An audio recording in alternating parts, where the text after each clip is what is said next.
In today's video, I am going to teach you how to embed HubSpot calls to action on an external site. Before you begin, make sure you have access to your HubSpot account and editing access to the external website where you want the call to action to appear. The goal here is simple. You will copy the HubSpot embed code for a specific CTA and paste it into your website so it displays and tracks properly. Start by going into HubSpot and opening the main navigation. From there, go to Marketing, then Lead Capture, and then select CTAs. This takes you to the CTA dashboard where all of your calls to action are listed. Take a moment to confirm you are looking at the correct CTA, especially if you have multiple versions with similar names. Next, move your cursor over the CTA you want to embed. When you hover, you will see additional options appear. Click Actions, and then choose Embed. This opens the embed options for that CTA.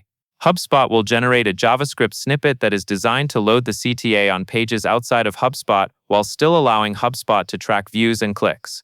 Now click Copy to grab the JavaScript embed code.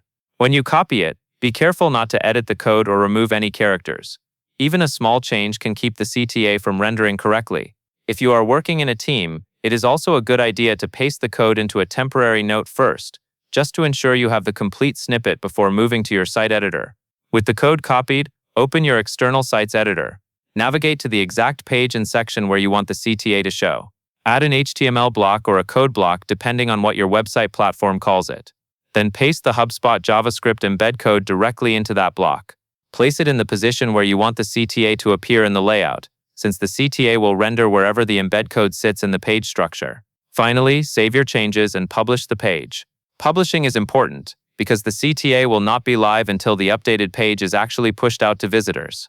After publishing, visit the page as a regular user and confirm the CTA loads correctly. If it does not appear right away, refresh the page and check that the code was pasted into a code-capable section, and that covers everything you need to know.